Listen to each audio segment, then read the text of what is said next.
नमस्कार, मैं हूं आपके साथ रेशु त्यागी। राजस्थान कांग्रेस में सत्ता का संघर्ष बढ़ता ही जा रहा है। मुख्यमंत्री अशोक गहलोत के गद्दार बताने वाले बयान पर पार्टी के वरिष्ठ नेता सचिन पायलट ने उन्हें असुरक्षित बताते हुए भारत जोड़ो यात्रा को सफल बनाने की नसीहत दी है। वहीं दोनों नेताओं के बीच बढ़ती तकरार के बाद पार्टी को भी कूदना पड़ा।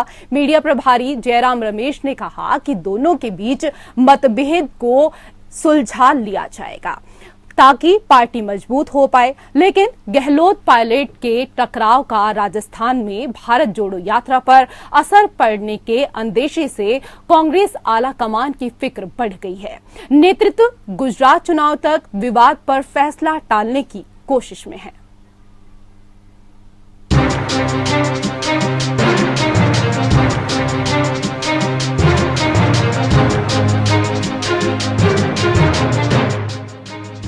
कांग्रेस नेता सचिन पायलट धीरज से मुख्यमंत्री अशोक गहलोत पर भारी पड़ते जा रहे हैं। वहीं अशोक गहलोत सब्र खोते नजर आ रहे हैं। सचिन पायलट ने कहा कि मुख्यमंत्री अशोक गहलोत को असुरक्षित महसूस करने के बजाय भारत जोड़ो यात्रा को मिलकर सफल बनाने के लिए प्रयास करना चाहिए। आज जरूरत इस बात की है कि हम कैसे कांग्रेस पार्टी को मजबूत करें।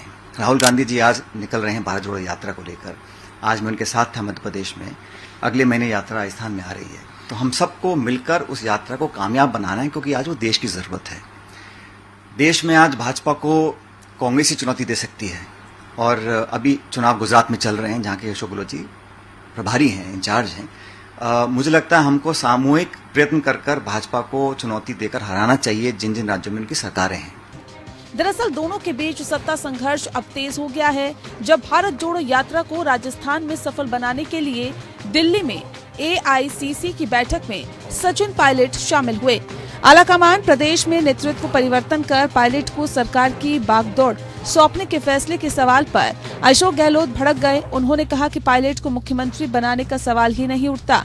गद्दारी करने वालों को मुख्यमंत्री कैसे बना दें। गहलोत के ताजा बयान में उनके तेवर साफ झलक रहे हैं। जाहिर है कि वो भी पंजाब के पूर्व मुख्यमंत्री कैप्टन अमरिंदर सिंह की तरह मुख्यमंत्री बदलने के फैसले पर बगावत की तैयारी कर चुके हैं। गहलोत के इस बयान ने कांग्रेस नेतृत्व को हैरान कर दिया है। गहलोत गुजरात चुनाव के प्रभारी है, तो भारत जोड़ो यात्रा राजस्थान पहुंचने वाली है। ऐसे में ये तकरार बढ़ने से गहलोत की साख पर असर पड़ रहा है। कांग्रेस को मामले का संज्ञान लेते हुए कहना पड़ा कि दोनों के बीच मतभेद कुछ इस तरह सुलझाए जाएंगे कि पार्टी और मजबूत हो। जो हल निकालना है कांग्रेस नेतृत्व को राजस्थान के मामले में, वो निकाला जाएगा। संगठन सर्वोपरि है। सर्वप्रथम संगठन को देखने की जरूरत है। व्यक्ति आते हैं, व्यक्ति जाते हैं, और संगठन को मजबूत करना है। और मुझे पूरा यकीन है कि कांग्रेस नेतृत्व इस पर विचार कर रहा है, और जो हल निकाला जाएगा वो संगठन के नजरिए से, संगठन को प्राथमिकता देते हुए ही निकाला जाएगा। अशोक गहलोत ये समझने को तैयार नहीं है कि भारत जोड़ो यात्रा की सफलता कांग्रेस नेतृत्व और राहुल गांधी की साख से जुड़ी हुई है। और इस बीच गुजरात चुनाव में इस तरह की बयानबाजी प्रदेश के नेतृत्व के उनके दावे को कमजोर कर रही है। मौके का फायदा उठाकर पायलट समर्थक नेता गहलोत से इस्तीफे की मांग उठाने लगे हैं। मैं निवेदन करना चाहता हूं माननीय अशोक गहलोत जी से कि बड़ा दिल दिखाते हुए कुर्सी छोड़ दें, त्यागपत्र दे दें। वो तो कहते भी थे कि मेरा त्यागपत्र तो कांग्रेस नेतृत्व के पास रखा हुआ है, जब मर्जी उस पर तारीख डाल लें। सोनिया जी के पास रखा हुआ। आज वक्त आ गया है कांग्रेस को मजबूत करने का, तो कांग्रेस को मजबूत करें, थोड़ा बड़ा दिल दिखाएं। सचिन पायलट कांग्रेस पार्टी के एसेट्स हैं। अडानी की शह पर, अडानी के इशारे पर राहुल गांधी जी की पदयात्रा में पलीता लगाने का काम ना करें मुख्यमंत्री जी। सचिन पायलट को मुख्यमंत्री बनाने की आशंका ही अशोक गहलोत की बेचैनी की असली वजह है। राजस्थान के प्रभारी अजय माकन ने भी हाल ही में अपने पद से इस्तीफा देकर कांग्रेस अध्यक्ष पर इस मामले पर फैसला लेने के लिए दबाव बढ़ा दिया है। गहलोत ने पायलट पर लगाए ताजा आरोप में उनकी केंद्रीय गृह मंत्री अमित शाह से भी सांठगांठ बताई है। लेकिन जब गहलोत सचिन पर आरोप लगा रहे थे तो वे भारत जोड़ो यात्रा में राहुल और प्रियंका गांधी के साथ तस्वीरें खिंचवा रहे थे। जाहिर है गहलोत और पायलट दोनों भारत जोड़ो यात्रा से पहले फैसले को लेकर आलाकमान पर दबाव बढ़ा रहे हैं। वहीं कांग्रेस नेतृत्व गुजरात चुनाव तक मामले को टालना चाहती है। राजस्थान में अगले साल चुनाव है। यहाँ हर 5 साल में जनता सरकार बदलने में यकीन रखती है। ऐसे में पार्टी के दोनों नेताओं के बीच ये सत्ता संघर्ष कांग्रेस के लिए शुभ संकेत नहीं है। Bureau report, APN। तो कांग्रेस में उठे इसी सियासी तूफान को लेकर हम चर्चा करेंगे और चर्चा करने के लिए 3 खास मेहमान इस वक्त हमारे साथ मौजूद हैं। इसके साथ ही हमारे सहयोगी रूप नारायण भी हमारे साथ मौजूद हैं। हमारे साथ आज बीजेपी प्रवक्ता सुरेश गर्ग हैं, बहुत बहुत स्वागत आपका। हमारे साथ कांग्रेस नेता जयकरण वर्मा जुड़ गए हैं, आपका भी बहुत स्वागत। और हमारे साथ राजनीतिक विश्लेषक अरविंद जय तिलक भी जुड़ गए हैं, आपका भी बहुत स्वागत इस चर्चा में। सबसे पहला सवाल रूप नारायण आपसे, सीएम अशोक गहलोत के बयान के बाद पायलट समर्थक नेता गहलोत से इस्तीफे की मांग कर रहे हैं, इस तरह की खबरें आ रही हैं, लेकिन वास्तविकता क्या है और किस तरह के सियासी हालात सीएम गहलोत के बयान के बाद राजस्थान में देखने को मिल रहे हैं? देखिए, मैं यहाँ कहना चाहूंगा कि फिलहाल जो राहुल गांधी की यात्रा निकल रही है, का पूरे देश ये देख रहा था कि राजस्थान में कांग्रेस की गवर्नमेंट है, तो एक ऐतिहासिक यात्रा के रूप में ये होगी। लेकिन मुख्यमंत्री अशोक गहलोत के 50 साल के राजनीतिक कैरियर में इस तरीके से अचानक इस यात्रा से 10 दिन पहले इस तरीके का आरोप लगाना या चर्चा वो करना अपने आप में एक बड़ा चर्चा का विषय राजस्थान में हो गया है। राजस्थान समर्थक, सचिन पायलट समर्थक राजस्थान के जो नेता लोग हैं वो तो पहले से भी चाह रहे थे कि सीएम सचिन पायलट को बनाया जाए। उन्होंने मांग कई बार की है। गुड्डा जैसे मंत्री जो उनके हैं, खुद गहलोत साहब की कैबिनेट में मंत्री हैं, उनमें गुड्डा जैसे लोगों ने कहा है कि बिल्कुल नया सीएम होना चाहिए, राजस्थान में चेंज होना चाहिए सीएम, अगर आने वाले चुनाव में हमें सरकार रिपीट करनी है तो। वो ऐसा कह रहे हैं, उनके समर्थक शुरू से कह रहे हैं। जी जाएगा। अच्छा अरविंद जी, जिस सीएम की कुर्सी के लिए गहलोत ने कांग्रेस अध्यक्ष का पद ठुकराया, अब उसी कुर्सी पर भी उनकी जो पकड़ है वो ढीली हो रही है। क्या पायलट की बढ़ती लोकप्रियता के सामने वह खुद को असमर्थ पा रहे हैं या वह संभावित समीकरणों से डरे हुए हैं? रेशु जी, देखिए, राजनीति भरोसा पैदा नहीं करती है, सिर्फ मौका देती है। और उस मौके को चाहे सचिन पायलट जी हों, अशोक गहलोत जी हों, दोनों भुनाने की फिराक में पड़ गए हैं। क्योंकि गहलोत जी अध्यक्ष का चुनाव लड़ना चाहते थे, लेकिन जिस बाजीगरी के साथ उन्होंने अपने आप को अलग कर लिया और राजस्थान पर काबिज रहने का प्रयास किया, सिर्फ हाईकमान इससे भलीभांति अवगत है। अब चूंकि उसे लग रहा है कि जो राजनीति राजस्थान की अंदरूनी है, उससे जो है 2023 में स्थिति बदल सकती है, यानी चुनावी हार का डर जो है सताने लगा। लेकिन उससे ज्यादा महत्वपूर्ण तथ्य यह है कि यह जो है बगावत कहिए या अंदरूनी कलह कहिए, ऐसे समय में हो रहा है जब राहुल गांधी जी पूरे भारत यात्रा पर हैं और उनकी कोशिश है कि भाजपा को कड़ी चुनौती दी जा सके। अब चूंकि जिस तरह सचिन पायलट का उनसे निकटता बढ़ी है, जिस तरह से तस्वीर सामने आई है, उससे विचलित होना गहलोत जी का लाजिमी है। उन्हें लग रहा है कि चूंकि जो प्रभारी हैं राजस्थान के अजय माकन जी, वो भी उनके खिलाफ हैं। जयराम रमेश जी, जिस तरह से उनका स्टेटमेंट आया कि सचिन पायलट को गद्दार कहना आश्चर्यचकित करता है। कुल मिलाकर के गहलोत जी जो है अपना दाव खेले हैं। दरअसल वह जो है एक तीर से कई निशाना साधने की कोशिश की है। एक चीज और ध्यान देना होगा कि कांग्रेस हाईकमान उनकी टिप्पणी को जो है बहुत ही गंभीरता से ली है। यानी हम लोग कह सकते हैं कि जिस गद्दार की बात कर रहे हैं, तो क्या राहुल गांधी जी अपनी भारत जोड़ो यात्रा में गद्दार के साथ चल रहे हैं? ये अपने आप में एक बड़ा सवाल है।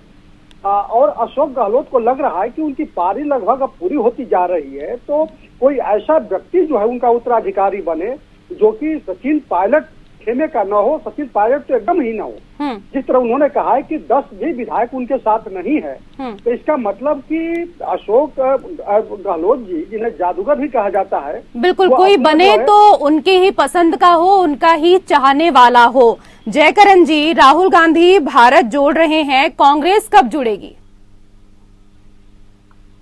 में देखिए, राहुल गांधी जी के भारत जोड़ो यात्रा देश ही नहीं दुनिया में एक पहचान बन रही है, जिससे एक सोच डेवलप हो रही है। रही बात राजस्थान की, तो देखिए हर कोई कार्यकर्ता बड़े पदों पर जाना चाहता है, सांसद विधायक मुख्यमंत्री बनना चाहता है। शायद यही बात राजस्थान में भी चल रही है। लेकिन अच्छी बात यह है कि भारतीय जनता पार्टी ने जैसे गुजरात में, उत्तराखंड में दर्जनों मुख्यमंत्री बदल दिए, कोई आवाज निकालने से डरता है। हमारे यहाँ तानाशाही जैसी व्यवस्था नहीं है, हर आदमी अपनी बात रखने के लिए स्वतंत्र है। हाँ, एक बात मैं जरूर कहूंगा कि जो भी बात हमारे नेताओं से होनी चाहिए, करनी चाहिए, वो थोड़ा मर्यादित भाषा में हो। लेकिन ऐसा नहीं है कि हर कोई उम्मीद छोड़ देगा। जयकरण वर्मा भी चाहते हैं कि मैं मुख्यमंत्री बन जाऊं, तो फिर सचिन पायलट और अशोक गहलोत जैसे लोग क्यों नहीं चाहेंगे? चाहना भी चाहिए।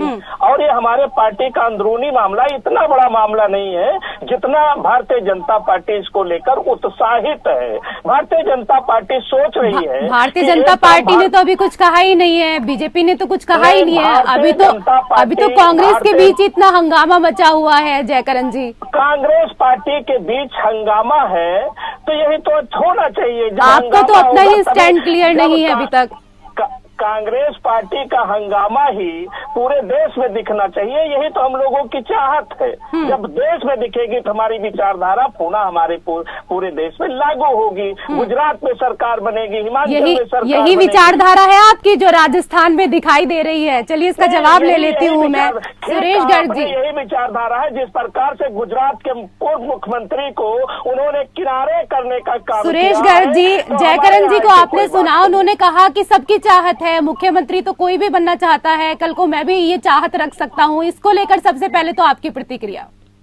देखो रेणु जी, भारतीय जनता पार्टी को कांग्रेस के अंतर कलेश से कोई लेना देना नहीं। सुरेश जी, नामकरण ना करें मेरा नाम वैसे रेशु है, रेणु नहीं।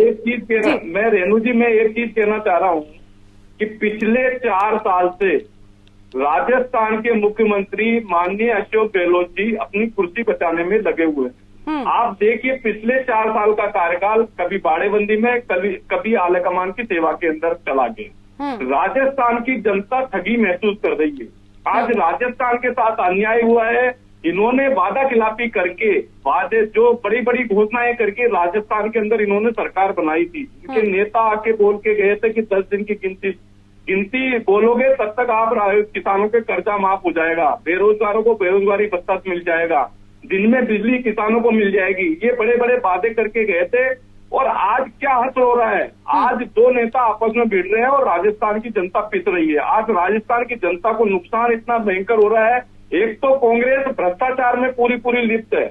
आप ये देखिए, राजस्थान भ्रष्टतम राज्यों के अंदर नंबर 1 है। कानून व्यवस्था के अंदर राजस्थान की हालत बुरी खराब है। कानून व्यवस्था राजस्थान की खराब हो चुकी है। उसका कारण ये आपसी विवाद। आज एक मंत्री दूसरे मंत्री के ऊपर आरोप लगा रहा है। एक मंत्री कह रहा है कि साहब वो एटीआर बिकनी चाहिए, एक मंत्री कह रहा है कि साहब वो उसका गुलाम है। लेकिन तो सुरेश गर्ग जी, आपके लिए तो ये जो आपसी विवाद है कहीं ना कहीं फायदे का सौदा है ना, क्योंकि कांग्रेस का अंतर संघर्ष तो आपके लिए आपदा में अवसर जैसा है। बिल्कुल निश्चित रेणु जी, मैं यही कहना चाह रहा हूँ कि जो अभी कांग्रेस के प्रवक्ता जयकरण जी साहब बोल रहे थे कि हम हिमाचल में सरकार बना रहे हैं और गुजरात में सरकार बना रहे हैं। अरे भाई, न तो आप हिमाचल में सरकार बना पाओगे न गुजरात में। आप ये देखिए कि गुजरात के अंदर हालत क्या है। गुजरात और हिमाचल से इनके नेता को दूर क्यों किया गया? इनके नेता को जानबूझ के राहुल गांधी जी को गुजरात और हिमाचल की रैलियों से दूर किया गया। क्यों किया गया? इनको पता था कि अगर हिमाचल में राहुल गांधी जी रैली करने जा रहे थे तो 10-15 सीटें मिलने वाली थी। वो भी हिमाचल में इनको 10-15 सीटें भी नहीं मिल जाती अगर राहुल गांधी जी वहाँ प्रचार करने चले जाते। अभी आपने देखा होगा गुजरात में एक सभा की थी। उस सभा के अंदर जयकरण जी, हिमाचल और गुजरात तो छोड़िए, पहले राजस्थान को तो ठीक से संभाल लीजिए। क्या रेणु जी? सवाल मेरा जयकरण जी से है। जयकरण जी, अभी हमारे भाजपा के साथी कह रहे थे, शायद इनको ये नहीं पता है कि देश का प्रधानमंत्री जिनको देश के लिए काम करना चाहिए, वो आज 1 महीने से गुजरात में सिर्फ प्रचार मंत्री अरे बने जयकरण जी, आप कहाँ प्रधानमंत्री जी पर चले गए? जो विषय है उस पर चर्चा करिए ना, जो विषय है उस पर चर्चा करिए। अच्छा रेसो जी, क्या आप चाहती हैं कि हमारे जैसे लोग प्रचार मंत्री और प्रधानमंत्री की बात ना करें? नहीं करते तब भी आप कहते हैं कि आप प्रधानमंत्री आप आज अपने विषय में बात करिए ना। आप सफाई दे सकते हैं, आपके पास मौका है, सफाई दे सकते हैं आप। नहीं तो मेरा इतना कहना है, देखिए जिस प्रकार से गुजरात में माननीय प्रधानमंत्री जी अमित शाह जी सारा देश दुनिया छोड़ करके सिर्फ गुजरात बचाने में लगे हैं, इससे साबित होता है कि गुजरात उनके हाथ से जा रहा है। इतने सालों से जनता वहाँ त्रस्त है, ये चुने हुए लोगों अच्छा चलिए मान लिया, आपकी बात हमने मान ली, गुजरात उनके हाथ से जा रहा है। आप राजस्थान पर बात करिए ना, आपके यहाँ पर क्या कुछ चल रहा है? राजस्थान आपके हाथ से नहीं जा सकता ना, जिस तरह की चीजें देखने को मिल रही हैं यहाँ पर। रेसो जी, राजस्थान की सरकार चल रही है, चलेगी। कई बार भारतीय जनता पार्टी ने षड्यंत्र करके गिराना चाहा, खरीदना चाहा, लेकिन वहाँ अब गहलोत जी के बयान को आप उसके लिए तो कुछ बोलेंगे नहीं, इसमें कौन सा षड्यंत्र बीजेपी ने कर दिया है? गहलोत जी के बयान को आप देखिए, वो क्या कह रहे हैं। आप कह रहे हैं बीजेपी षड्यंत्र कर रही है, क्या उन्होंने कहा कि इस तरह का बयान दे दीजिए? कैसी बातें करते हैं जयकरण जी आप? रेसो जी सुन तो लीजिए रेसो जी, देखिए ये हमने बार बार कहा है, कई बार कहा है कि हमारे पार्टी का लोकतंत्र ही है जो हम आपस में बात कर सकते हैं। हर आदमी चाहता है कि हमारा शीर्ष नेतृत्व हमारी बात सुने, अपनी दावेदारी पेश करे। आपने देखा गुजरात के मुख्यमंत्री को उठाकर कहाँ फेंक दिया, टिकट तक नहीं दिया, पंजाब में जाकर के उनको फेंक दिया। उत्तराखंड में देखा मोदी जी ने किस प्रकार से मुख्यमंत्री उखाड़कर फेंकने का काम करते हैं। ये कांग्रेस पार्टी नहीं कर सकती। कांग्रेस पार्टी में एक लोकतंत्र है, उस लोकतंत्र को हम जिंदा रखेंगे, चाहे हमें जो भी कदम उठाना पड़े। हम अपने कार्यकर्ताओं की, नेताओं की, वरिष्ठ पदाधिकारियों की बात हमारा शीर्ष नेतृत्व सुनता है, और शायद इसीलिए आज देश में कांग्रेस की एक सोच बनी हुई है। अब लोग कांग्रेस की विचारधारा को याद करते हैं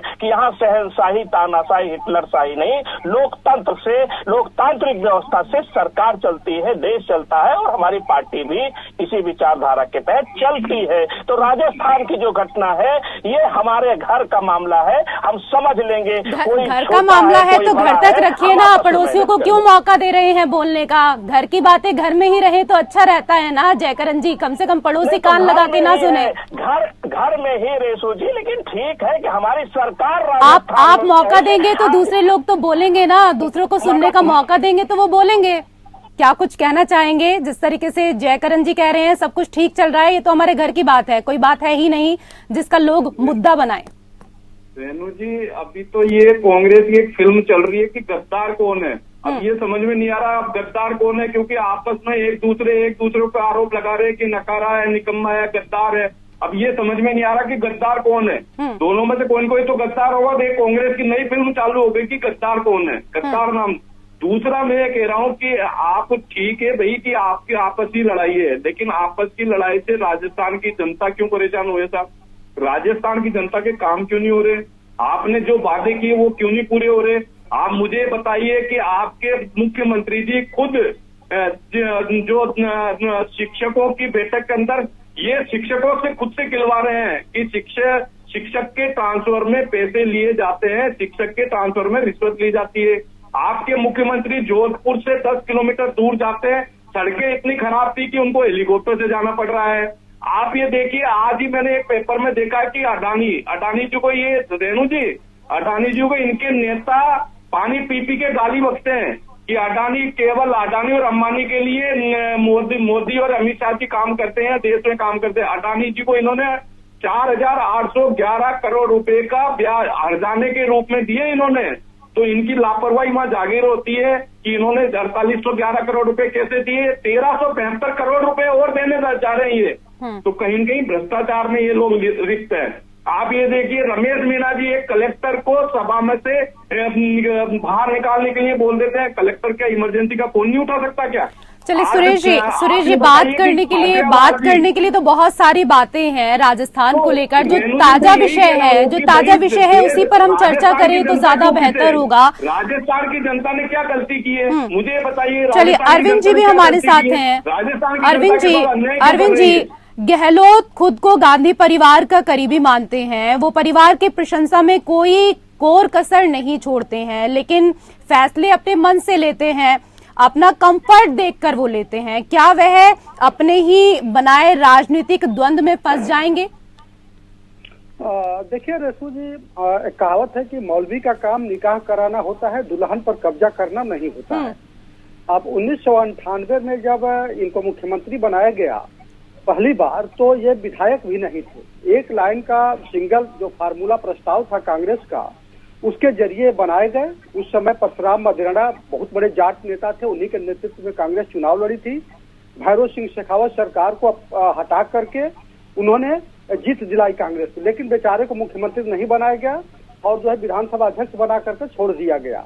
लेकिन इस बात को तनिक भी जो है अशोक गहलोत जी समझ नहीं रहे, सोच नहीं रहे हैं कि पार्टी महत्वपूर्ण होती है, संगठन बड़ा होता है, कार्यकर्ता तो उसका एकमात्र जो है किरदार होता है, और ये हाई कमान की अपनी जरूरत के हिसाब से, रणनीति के हिसाब से मुख्यमंत्री के चेहरे बदले जाते हैं। बिल्कुल, और आज इस बात को जयराम रमेश ने कहा भी है जी। और कांग्रेस के प्रवक्ता भी कह रहे हैं कि भाजपा ने अपने मुख्यमंत्री को गुजरात में उखाड़ फेंका, उत्तराखंड में उखाड़ फेंका। अरे भाई देखिए, दिल्ली काली हो सफेद हो, उसे चूहा पकड़ना आना चाहिए।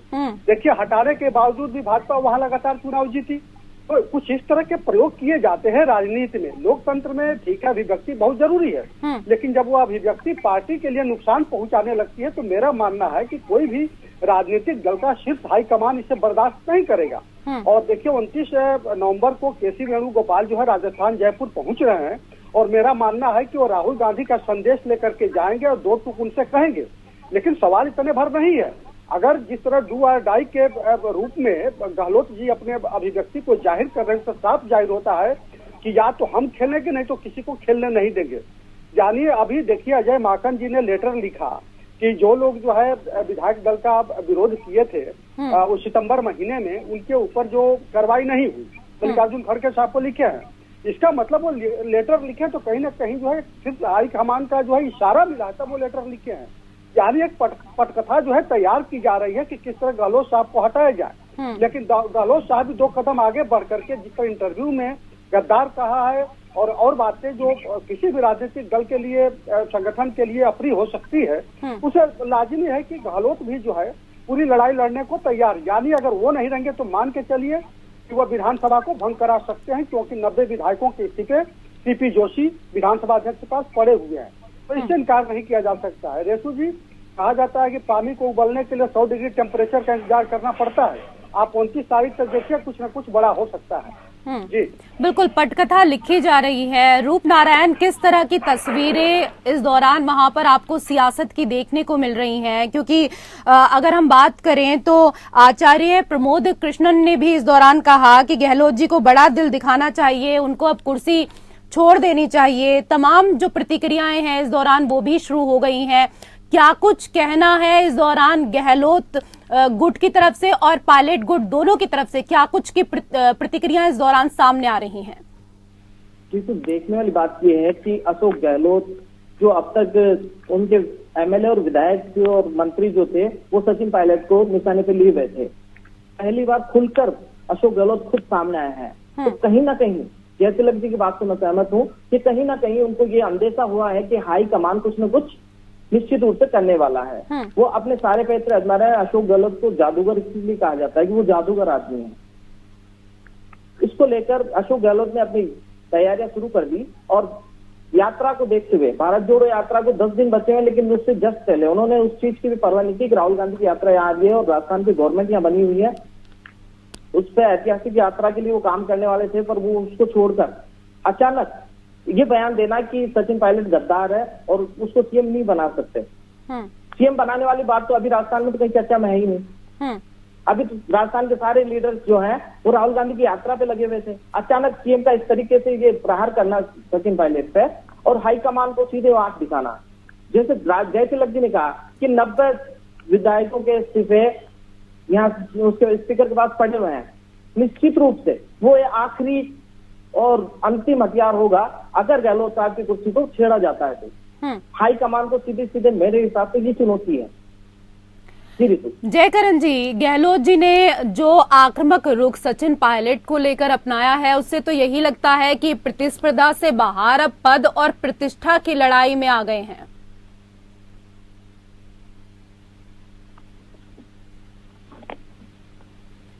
जयकरण जी, आवाज मिल रही है आपको मेरी? जी थोड़ा सा रेशो जी, मैं आज सही जगह नहीं बैठ पाया, गाड़ी में बैठना पड़ रहा, थोड़ा सा मुझे असुविधा होती है। जी आदेश जी। तो आपको मेरी आवाज आ रही है या दोबारा से मैं आपसे सवाल पूछूं? हाँ, दोबारा पूछ लीजिएगा। जी, सवाल मेरा यही था जयकरण जी कि गहलोत जी ने जो आक्रामक रुख सचिन पायलट को लेकर अपनाया है, उससे तो यही लगता है कि प्रतिस्पर्धा से बाहर अब पद और प्रतिष्ठा की लड़ाई में आ गए हैं। नहीं, देखिए जो भी है आप लोगों के ज्ञान में है, ये कोई छोटी बात नहीं है। मैं इतना कह सकता हूँ कि जो भी बातें हैं हमारे पार्टी के स्वीकृत के ज्ञान में है, पार्टी के कुछ वरिष्ठ नेता इस पर लगे हुए हैं, ये सब बातें चलती रहती है। सरकार है तो सरकार में थोड़ा सा इधर उधर हो सकता है, ये सब 7 दिन में सब समझ लिया जाएगा। इसमें कहीं कोई इधर करने की जरूरत नहीं है, ना बहुत चिंता कांग्रेस के लिए नहीं है। हाँ, तो हम लोग इसलिए रहते हैं, हमारे कम से कम लोग रख सकते हैं। नेतृत्व के ज्ञान में है, नेतृत्व में किसी जिम्मेदारी नहीं होगी और जैसा भी होगा करके राजस्थान सरकार चलेगी। राजस्थान की जनता को के लिए हमारी सरकार। आपकी आवाज हम तक स्पष्ट नहीं आ पा रही है, इसलिए सुरेश गर्ग जी के पास में जा रही हूँ। सुरेश गर्ग जी, राजनीतिक अस्थिरता की स्थिति में आप क्या करेंगे? चुनाव की प्रतीक्षा करेंगे या महाराष्ट्र दोहराने की जो तैयारी है वो है आपकी? देखिए रेणु जी, हमें भारतीय जनता पार्टी को कुछ करने की जरूरत ही नहीं है। जो जिस तरह से इनकी आपसी लड़ाई है उसी से लग रहा है। और फिर दूसरा, आपने देखा होगा कि अभी 2 हमारे जो चिंतक है उन्होंने भी खुद ने बताया कि 90 एमएलए के इस्तीफा विधानसभा अध्यक्ष के पास में रखे हुए। तो आप ये देखिए गहलोत जी ने कितनी बड़ी चाल खेल रखी है कि इस्तीफे उनके पास रखे हुए हैं। जैसे ही गहलोत जी के ऊपर ऐसा लगेगा कि उनको मुख्यमंत्री से हटाया जा रहा है, क्या है, वो तुरंत उनको इस्तीफे स्वीकार करने के लिए प्रेशर डाल सकते हैं। या फिर विधानसभा अध्यक्ष खुद भी, क्योंकि आज विधानसभा अध्यक्ष के पास में 90 एमएलए के इस्तीफे रखे हुए हैं, तो निश्चित रूप से जिस दिन विधानसभा अध्यक्ष ने उस पर कार्रवाई कर दी, उसी दिन कांग्रेस की सरकार राजस्थान में चली जाएगी, अस्थिरता हो जाएगी। मेरा ये कहना है कि राजस्थान जो अस्थिरता से चल रहा है पिछले 4 साल से, जो राजस्थान की जनता ने जो भुगत रहे हैं, वो कम से कम इनको आला कमान को सोचना चाहिए कि आज राजस्थान की जो परिस्थिति है, राहुल गांधी जी भारत जोड़ो यात्रा की बात कर रहे हैं, तो मैं ये कहना चाह रहा हूँ कि राहुल गांधी जी भारत जोड़ो यात्रा को तो छोड़ो, पहले कांग्रेस जोड़ो यात्रा चालू करिए। कांग्रेस के नेता जो इनके छोड़ के जा रहे हैं ना, उनको बचाने की कोशिश करिए। आज कांग्रेस के नेता अगर राहुल गांधी की रैली के अंदर शामिल हो जाते तो दूसरे नेता उसके ऊपर आरोप लगाना चालू कर देते। एक नेता बोलता कि क्या उनके यहाँ चिपकने से, राहुल गांधी की रैली में जाने से क्या मुख्यमंत्री बन जाएगा क्या? तो ये तो इनके हालात हैं। ये कह रहे हैं कि हम कांग्रेस अनुशासित पार्टी है। कहाँ से अनुशासित पार्टी है? आज कौन सा मंत्री, कौन सा एमएलए है जो एक दूसरे के ऊपर कटाक्ष नहीं कर रहे? आज भरत सिंह जी को ले लीजिए, वो खान मंत्री के ऊपर आरोप लगा रहा है कि साहब खान के अंदर बहुत ज्यादा घोटाले हो रहे हैं। एक ऊर्जा मंत्री के ऊपर आरोप लगा रहा है, एक दिव्या मदेना जलदाय मंत्री के ऊपर आरोप लगा रही है कि वो रबर स्टाम्प है। यहाँ पे ये एक मंत्री ये बोल रहा है कि साहब हमको एसीआर लिखने की इजाजत दी चाहिए, ब्यूरोक्रेसी हमारी बात नहीं मान रही थी, ब्यूरोक्रेसी हमारे राजस्थान में हावी है। तो ये तो हालात हो रहे हैं। आप ये देखिए कि मुख्यमंत्री जी बड़े बड़े राजस्थान में विज्ञापन दे रहे हैं। आज एक बहुत बड़ा विज्ञापन पिछले कई महीनों से चल रहा है कि मिलावटखोरों की अगर आप सूचना देंगे तो 51,000 रुपए दिए जाएंगे। आप रेणु जी, आप ताजुब करोगे, पिछले 4 महीने से वो विज्ञापन चल रहा है।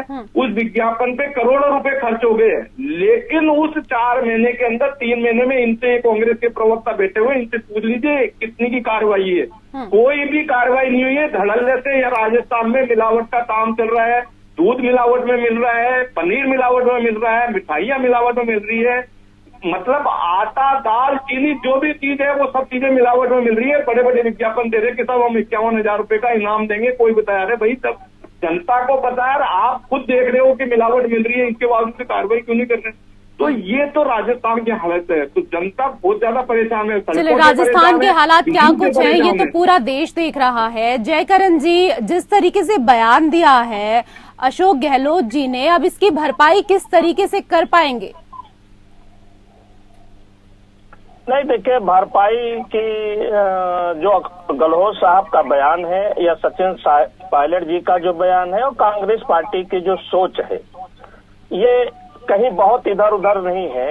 ये पार्टी है, पार्टी में थोड़ा से उतार चढ़ाव लगा रहता है। मतलब इतना बड़ा बयान जिससे पूरे राजस्थान में सियासी भूचाल आया हुआ है और आप कह रहे हैं कि वो छोटी सी बात है? भूचाल नहीं, जब सरकार है तो भूचाल तो आना ही है। जब सरकार है, दमदार सरकार है, कांग्रेस की सरकार है, तो भाई भूचाल तो आना है, क्योंकि राजस्थान की सरकार जनता के हित में काम करेगी। भारतीय जनता पार्टी को अच्छा नहीं लगेगा, उसको लगेगा कि किसी न किसी आपकी तो सरकार में खुद में ही एकता नहीं है, काम कैसे करेंगे जयकरण जी? हमारी सरकार में एकता न होती तो मोदी जी, अमित शाह जी राजस्थान के लिए परेशान न होते। हमारी एकता ही है। तो आप तो मौका दे रहे हैं ना उनको, आप तो उनको निमंत्रण दे रहे हैं, आप तो खुद ही निमंत्रण दे रहे हैं, किसी और को जरूरत ही नहीं है, उनको खुद ही अखाड़े में कूदने की जरूरत ही नहीं है। क्योंकि अगर इसी तरीके से आपकी पार्टी में लड़ाई झगड़ा, आरोप प्रत्यारोप दो बड़े नेता एक दूसरे के ऊपर लगाते रहेंगे तो क्या होगा, वो तो आप खुद समझदार हैं, समझ सकते हैं, हमें बताने की जरूरत ही नहीं है आपको। रेशो जी, मेरी भी बात सुन लीजिए। सर, आप ही की बात सुन रही हूँ, इसीलिए तो आपको बिठाया है डिबेट में। हाँ, थोड़ा सा सुन लीजिए। रेशो जी, देखिए, ये राजनीतिक उतार चढ़ाव, अभी हमारे राजनीतिक विशेषज्ञ महोदय ने भी कहा कि देखिए, राजनीति है, राजनीति में उतार चढ़ाव लगा रहता है। मैं इतना कहना चाहता हूँ, देखिए कि माननीय राहुल गांधी जी जो भारत जोड़ो यात्रा कर रहे हैं और देश में उसकी जो एक अलग छाप पड़ रही है, मोदी और अमित शाह जी की नींद उससे टूट चुकी है, खोल चुकी है, और बीजेपी के साथी बार-बार बोलकर ये साबित करना चाहते हैं। अभी बीजेपी के साथी कह रहे थे कि किस प्रकार से इनके अंदर टूटन महसूस, टूटन उसको कहते हैं जब मोदी जी को परमार जैसे पूर्व विधायक को फोन करके डांटना पड़ता था, डांटना पड़ा कि मैदान से हट जाओ। उसने आरोप किस प्रकार से लगाया कि नड्डा ने मेरा जीवन बर्बाद कर दिया। इसको कहते हैं डर, इसको कहते हैं भय, इसको कहते हैं तानाशाही। हमारे पार्टी में ऐसा नहीं होता है। हमारी पार्टी में मैं मानता हूं कि वहाँ वो दो लोग हैं, दोनों मुख्यमंत्री। जयकरण जी, मुझे लगता है कि आपके चश्मे में कुछ ज्यादा साफ नजर आता है, हम लोगों को चश्मा बनवाने की जरूरत है। तो जिस तरीके से लगातार हम यहाँ चर्चा कर रहे हैं गहलोत के बयान को लेकर, बगावत अब शुरू हो गई है और इस दौरान कुर्सी छोड़ने के लिए भी लगातार पायलट गुट के जो समर्थक हैं वो इस दौरान कह रहे हैं, हंगामा जारी है। अरविंद जी, राजस्थान में अभी भारत जोड़ो यात्रा पहुंचने वाली है, क्या राहुल गांधी की यात्रा की तैयारी में लगने से कांग्रेस इकाई कुछ समय तक इस संघर्ष से अलग हो पाएगी और तब तक इस मामले को सुलझा लिया जाएगा जैसे कि जयराम रमेश जी को लगता है, या फिर इस सियासी बवंडर से यात्रा प्रभावित होगी? रेशो जी, बिल्कुल प्रभावित होगी। देखिए, राजनीति में जो कुछ भी घटित होता है उसके अपने परिणाम होते हैं, चाहे वो सकारात्मक हो नकारात्मक हो, राजनीतिक दलों को उसको भुगतना पड़ता है। और मेरा मानना है कि अशोक गहलोत जी को सिर्फ हाईकमान के निर्देश का पालन करना चाहिए अगर वो पार्टी के बारे में सोचते हैं तो। मैं एक आपको एग्जाम्पल देता हूँ। मद्रास प्रांत के 3 बार के मुख्यमंत्री के कामराज साहब थे। जब 1962 में भारत और चीन के बीच युद्ध हुआ और भारत को 2 कदम पीछे हटना पड़ा तो कांग्रेस को लेकर के भारतीय आम जनमानस में एक नकारात्मक असर देखने को मिला कि यह शायद जो है सरकार देश को संभालने में विफल हो रही है। तो के कामराज ने 2 अक्टूबर 1963 को इस्तीफा दे दिया मुख्यमंत्री पद से और नेहरू जी से कहा कि बाकी जो संगठन के लोग हैं उनसे इस्तीफा दिलवाइए। तो 6 कैबिनेट मंत्रियों ने एक आदेश पर इस्तीफा दिया। उसमें आपके एस के पाटिल साहब थे, मुरारजी देसाई थे, फिर आपके जगजीवन बाबू थे और 3 राज्यों के मुख्यमंत्रियों ने भी इस्तीफा दिया।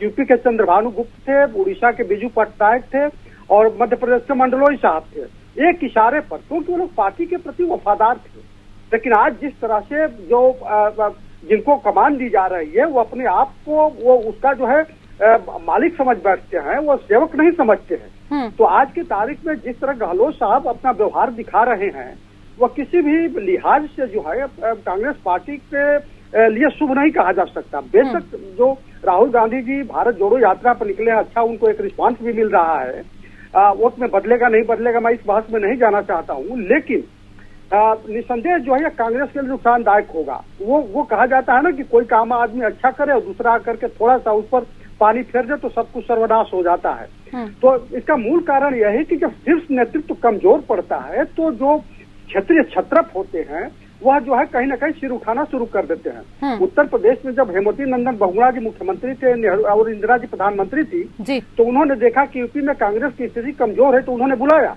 और कहा कि आप इस्तीफा लिखिए। तो उन्होंने कहा कि ठीक है मैं इस्तीफा दे दूंगी जब लखनऊ पहुंचूंगा तब। तो उन्होंने कहा कि नहीं यही लिखिए आप। तो वो कहा कि अच्छा ठीक है जब एयरपोर्ट पर हम उतरेंगे तब दे देंगे। लेकिन उन्होंने वहीं पर इस्तीफा लिखवाया। तो ये होता है शीर्ष हाई कमान।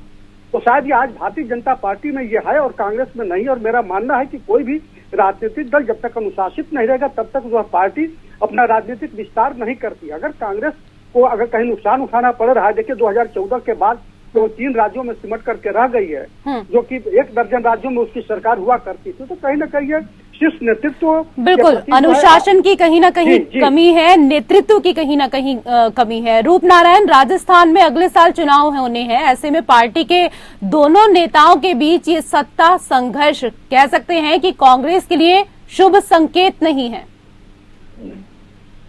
जी बिल्कुल कांग्रेस के लिए शुभ संकेत नहीं है, क्योंकि भाजपा जो है भाजपा में भी राजस्थान में सिर फटावल है, मुख्यमंत्री कौन बनेगा वहां भी चल रहा है कार्यक्रम। लेकिन अशोक गहलोत और सचिन पायलट के इस लड़ाई में भाजपा को सीधा सीधा फायदा मिलता नजर आ रहा है राजस्थान में। क्या आने वाले टाइम में भाजपा अपनी सरकार बना सकती है। अगर ये सिर फटावल रही उस हालात में कांग्रेस कहीं भी राजस्थान में नहीं रह पाई। और भाजपा को बिना किसी उसके प्रतिपक्ष की कोई वैसी विशेष भूमिका राजस्थान में भाजपा ने नहीं निभाई है कभी। राजस्थान गवर्नमेंट के खिलाफ कोई दौड़ पे ज्यादा वो नहीं किया उन्होंने संघर्ष। लेकिन हालात ऐसे कांग्रेस की पार्टी अपने आप को लेकर हालात ऐसे पैदा कर दिए कि भाजपा को सीधा सीधा फायदा मिलता हुआ नजर आ रहा है। अरविंद जी, खड़गे राष्ट्रीय अध्यक्ष बनने के बाद से सक्रिय नहीं दिख रहे हैं। सुनने में आ रहा है कि वो 2024 की तैयारी कर रहे हैं। क्या यह सामने की चुनौतियों से मुंह फेरना नहीं है? जब शासित राज्य फिसल जाएगा तो कांग्रेस की जमीन बचेगी ही कहाँ? बिल्कुल आप सही कहें। देखिए खड़गे साहब, दुनिया जानती है कि वो प्रसाद पर्यंत तक तभी बने रह सकते हैं अपने पद पर जब जो है गांधी नेहरू परिवार जो जिसकी इच्छा रहेगी। तो वो सबको मालूम है, कांग्रेस के एक छोटे से अदना से गली मोहल्ले के कार्यकर्ता को भी मालूम है कि असली अध्यक्ष कौन है और जो है मुखौटा कौन है। और मुझे लगता है कि आपको याद करना होगा ऋषु जी की वो कहे भी थे खड़गे साहब कि नहीं वो जो है हम तो जो राहुल गांधी जी कहेंगे वही मैं करूंगा। और मेरा मानना है कि चूंकि राहुल गांधी जी आज की तारीख में कांग्रेस के शीर्ष नेता भी हैं, चाहे कोई जितना भी सैद्धांतिक व्यवहारिक बातों को बात कर ले, लेकिन सच्चाई यही है कि पार्टी को वही चलाएंगे और चला भी रहे हैं वो और उनकी माता जी। तो दूसरी महत्वपूर्ण बात यह है कि जिस तरह से अजय माकन साहब का लेटर गया है कि भाई उन बागी लोगों के खिलाफ कार्रवाई की जाए, ऐसी स्थिति में जो है कहीं ना कहीं मेरा मानना है कि एक जमीन जो है राहुल गांधी जी के जो रणनीतिक जो सलाहकार हैं वो पूरी तरह से गोटियां बिछा रहे हैं कि किस तरह से राजस्थान की स्थिति को मजबूत किया जाए। देखिए आपको याद होगा 2018 में जब विधानसभा का चुनाव हुआ, कांग्रेस मजबूती से सरकार बनाने में सफल रही। 1 साल बाद लोकसभा का चुनाव हुआ, भाजपा 25 की 25 सीटें जीत गई और वोट शेयर जो है 60-59 कुछ फीसदी यानी 60% के करीब पाई, जो कि 38% उसके पास था। और आप देखेंगे 2000 विधानसभा की लड़ाई को तो 39% कांग्रेस पार्टी और 38% जो है भाजपा पार्टी है। ऐसी स्थिति में अगर कांग्रेस को कहीं से भी अगर जनाधार खिसका, और माना जा रहा है कि गुर्जर बहुत नाराज हैं इसलिए कि जो है सचिन पायलट को बार बार जब वो कांग्रेस के अध्यक्ष थे तभी चुनाव भी हुआ और कह भी रहे हैं सचिन पायलट की मुख्यमंत्री बनने के बाद जो है 2 बार जो है पार्टी को हार का सामना करना पड़ा। यानी अशोक गहलोत को इशारा कर रहे हैं कि आप तो मुख्यमंत्री थे, इसके 2 बार रहे, इसके बाद भी पार्टी को हार का सामना करना पड़ा और मैं अध्यक्ष था और देखिए मैं पार्टी को जिता करके लाया। दावेदारी उनकी मजबूत है और मेरा मानना है कि देखिए सत्ता का हस्तांतरण आज के दौर में बहुत आसानी से नहीं हो रहा है। आसानी से तब होता है जब शीर्ष हाईकमान मजबूत होता है और कान पकड़ करके दाएं बाएं जो है करने की ताकत रखता है। तो यह जो है ताकत जो है राहुल गांधी और उनके रणनीतिकारों को दिखाना पड़ेगा, अन्यथा वहीं जो पंजाब में कैप्टन साहब का हुआ, फिर गुलाम नबी आजाद का हुआ, उस तरह की स्थिति बन सकती है। बिल्कुल स्थिति ऐसी ही बन सकती है, इसलिए कोई नई रणनीति कांग्रेस को अपनानी होगी। जयकरण जी, कांग्रेस नेतृत्व से आप क्या अपेक्षा रखते हैं, साथ ही वह इस मामले में कोई हस्तक्षेप क्यों नहीं करते? क्या कांग्रेस इस लड़ाई को कोई और मोड़ देना चाहती है या तीसरे विकल्प की तलाश में समय लग रहा है आपको?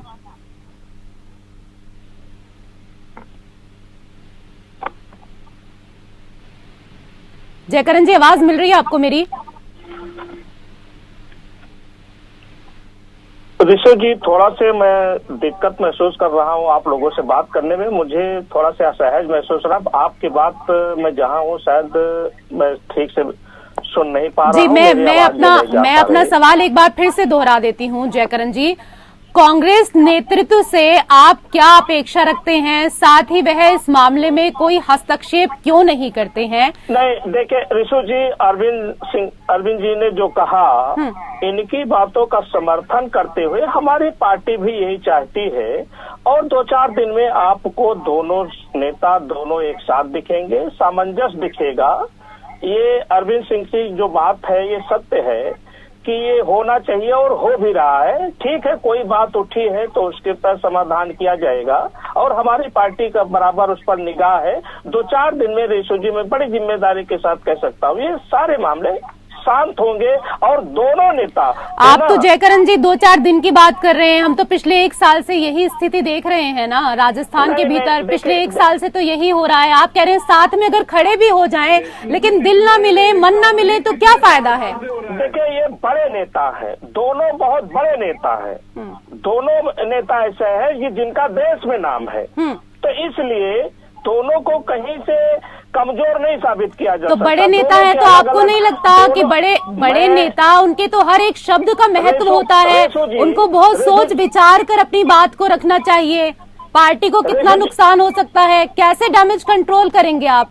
नहीं रेशु जी, मैं इसलिए कह रहा था कि देखिए दोनों बड़े नेता हैं, दोनों के अपने अपने लोग हैं, अपने अपने समर्थक हैं। शायद दोनों नेताओं की मेहनत के बदौलत आज राजस्थान में कांग्रेस की सरकार है, तो उनकी मेहनत को, उनकी निष्ठा ईमानदारी को, उनके समर्थकों की आवाज को कांग्रेस पार्टी दबा नहीं सकती। हाँ, बात की जा सकती, जैसा अरविंद सिंह जी ने कहा कि ये पार्टी के संज्ञान में है, पार्टी इस पर जल्द से जल्द 2-4 दिन में ये सारी बातें बैठकर हम लोग आपस में समझने का काम करेंगे।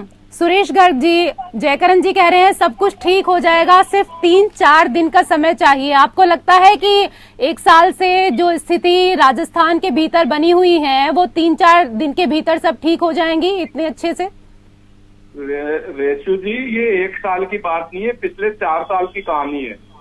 20 जुलाई 2020 के अंदर ये बाड़ेबंदी में रहते 35 दिन तक, आज उसको 2 साल हो गए, तो आप कैसे कह सकते हो कि 1 साल की? ये पिछले 4 साल से लड़ाई चल रही है।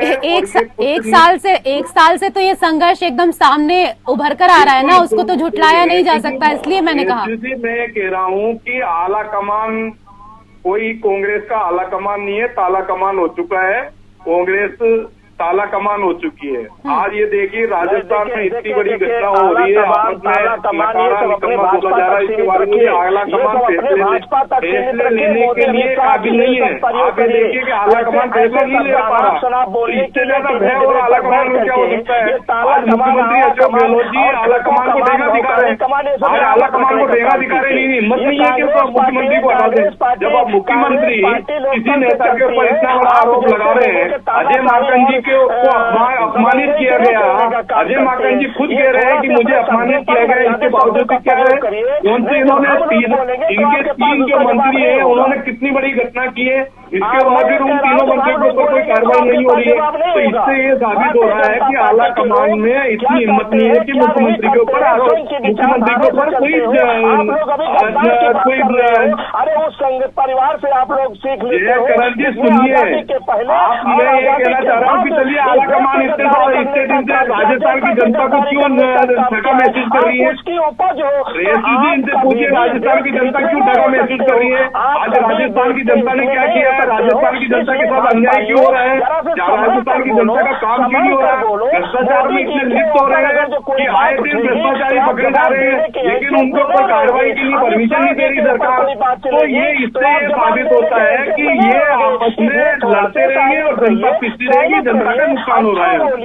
प्यार मोहब्बत की भाषा बोलिए। आप दोनों जिस तरीके से बात कर रहे हैं, इससे ये साबित होता है कि जनता को कुछ समझ ही नहीं आ रहा है। दोनों क्या बोल रहे हैं, किसी को कुछ समझ नहीं आ रहा है। खैर, कह रहा था मैं तो आपसे यही कहना चाहूंगी, जयकरण वर्मा जी, सुरेश गर्ग जी, हमने जिस डिबेट को रामायण के तरीके से शुरू किया, क्यों महाभारत के साथ उसको समाप्त आप करना चाहते हैं? आराम से बात करिए। बहुत बहुत शुक्रिया आप सभी का हमारे साथ इस चर्चा में जुड़ने के लिए। और इसी के साथ लोकतंत्र में फिलहाल इतना ही। नमस्कार।